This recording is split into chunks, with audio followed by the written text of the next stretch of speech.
Good afternoon guys.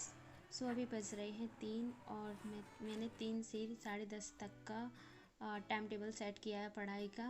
तो जिसमें मैं सबसे पहले जियोग्राफी मैप की रीडिंग करने वाली हूँ और लूसेंट के साथ, और इसके बाद देन मैं हिस्ट्री का रिवीजन करूँगी लूसेंट का, देन पॉलिटी, और उसके बाद मैं लास्ट में मैथ में परसेंटेज पढ़ूँगी, कुछ क्वेश्चन सॉल्व करूँगी साथ ही साथ।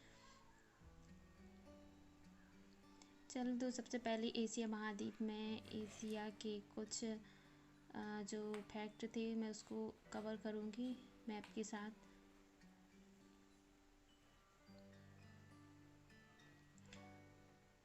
और मुझे जियोग्राफी में ज़्यादा इंटरेस्ट है, इसलिए मैं जियोग्राफी ज़्यादा पढ़ती हूँ मैप के साथ। मुझे अच्छा लगता है देश विदेश के बारे में जानने में, और उनसे जुड़ी जो इंटरेस्टिंग फैक्ट रहते हैं उसको जानने में बहुत मज़ा आता है।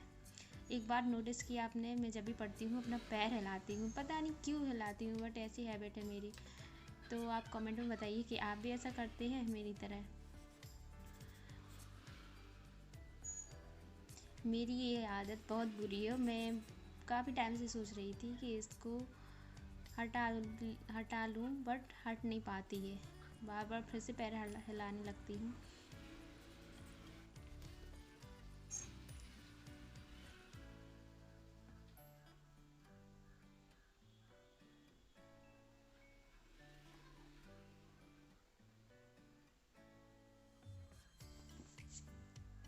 एशिया महाद्वीप के साथ साथ मैंने यूरोप महाद्वीप को भी अच्छे से कवर कर लिया है।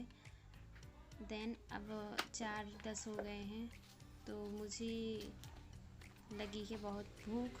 तो मैं जा रही हूँ किचन में, और किचन में जाके मैं चाय बनाऊँगी और चाय के साथ कुछ खाती हूँ, देखती हूँ क्या रहता है।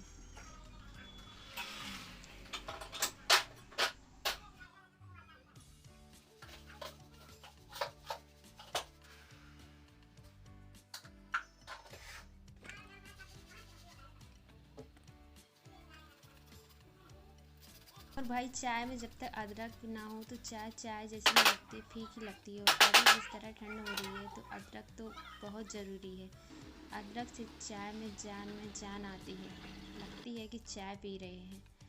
देन इसके बाद मैं चाय पीते पीते पढ़ाई करूँगी, और अभी मैं पॉलिटी कवर करूँगी।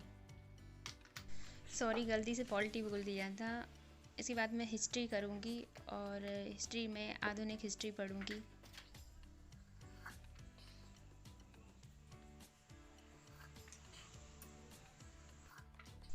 क्या आप भी मेरी क्या आप भी मेरी तरह इस तरह सुर की चाय पीते हैं, वो भी जल्दी जल्दी?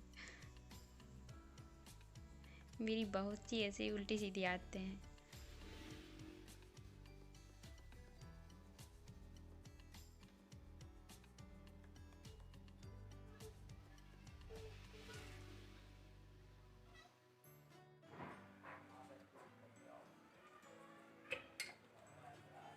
तो भाई, अब मैं आ गई हूँ किचन में, और किचन में बनाना है मुझे खाना। तो मम्मी ने बोला था बैगन का भरता बनाओ, तो मैंने कुछ इस तरीके से बनाया था, वो ही देसी तरीका है। तो इसको मैंने सबसे पहले बैगन को धो के अच्छे से सुखा के आ, उसके ऊपर तेल लगाया, देन उसमें होल करके लहसुन उसको भर दिया, और ऐसा करते हुए फिर मैंने उसको भूनने के लिए रख दिया।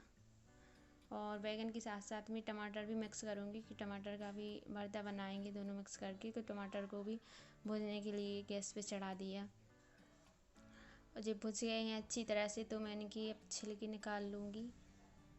और देन इसको मैं सिलबट्टे पे हरी धना, मिर्ची, अदरक और लहसुन डाल के अच्छे से पीसूँगी। सिलबट्टे पे जो स्वाद आता है वो किसी चीज़ पे उतना अच्छा स्वाद नहीं आता है। और सबसे अच्छा भरता मुझे सिलबट्टे पे पिसा हुआ ही लगता है, और मैं इसी तरीके से बनाती हूँ। और वैसे तला के बनाना होता है तो वो वैसे भी बना लेती हूँ, बट मुझे ऐसा अच्छा लगता है चटनी टाइप का। तो मैं इसको अच्छे से पीस लूँगी।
भरता अच्छे से मिक्स हो गया तो मैं उसको सिलबट्टे से निकाल लूँगी और प्लेट में रख लूँगी। और एक बार आप ज़रूर ऐसा ट्राई कीजिए, बहुत अच्छा लगता है, बहुत टेस्टी लगता है। अगर आप ऐसा ट्राई करो करने की सोचो तो फिर मुझे बताना है कि कैसा बना है और आपको कैसा लगा है।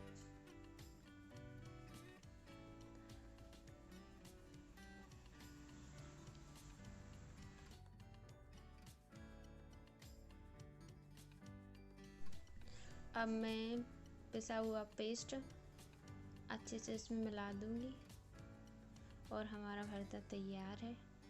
आप इसको रोटी के साथ या चावल के साथ या जिसके साथ भी खाना चाहो खा सकते हो, बहुत टेस्टी लगता है। तो उसके बाद मैं थोड़ा पढ़ने के लिए बैठ गई थी और पोल्ट्री का रिवीजन करने लगी थी, जो भी मैंने पढ़ा था। तो उसको पढ़ने के बाद मैं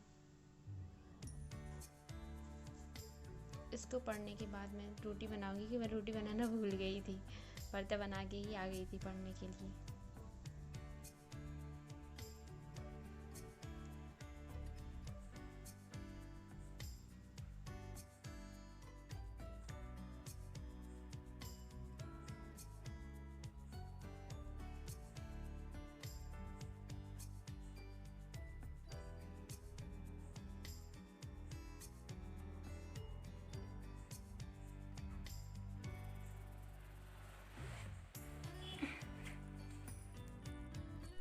भाई तो मैं रोटी बनाना भूल गई थी, तो मैं आई वापस और फिर रोटियां बनाई।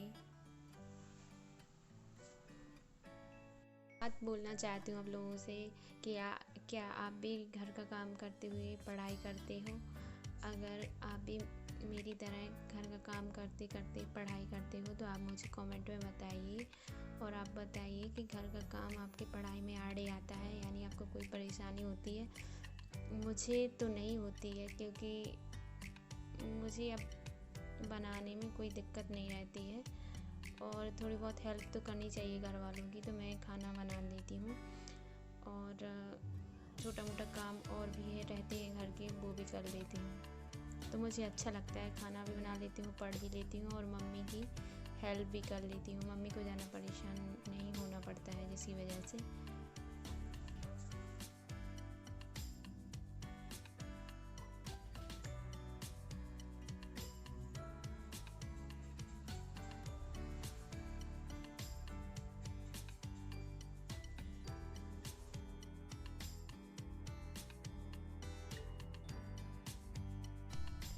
तो हमारी रोटियां ऑलमोस्ट बन गई हैं और खाना रेडी हो गया है। खाने में चावल, तुरई की सब्ज़ी, बैगन का भरता, चटनी और रोटी है, जिसको खा के मुझे तो बहुत मज़ा आया, क्योंकि मुझे बैगन का भरता बहुत अच्छा लगा और बहुत अच्छा बना भी था। तो एक बार आप भी ट्राई कीजिए। देन उसके बाद रात के 8 बज रहे होंगे, 8 बजे मैं मैथ और रीजनिंग सॉल्व कर रही हूँ उस टाइम पे। और मैथ रीजनिंग सॉल्व करते करते 1 से 1.5 घंटे निकल गए, पता ही नहीं चला। देन उसके बाद मुझे जल्दी सोना था, क्योंकि मुझे सुबह भी उठ के पढ़ना था, इसलिए मैंने ज़्यादा पढ़ाई नहीं की आगे। और 10:30 के समथिंग मैंने पढ़ाई को रोक दिया और मैं सोने के लिए चली गई। तो चलिए मिलते हैं नेक्स्ट ब्लॉग में, तब तक के लिए आप अपना ख्याल रखिए और पढ़ाई करते रहिए। Good night.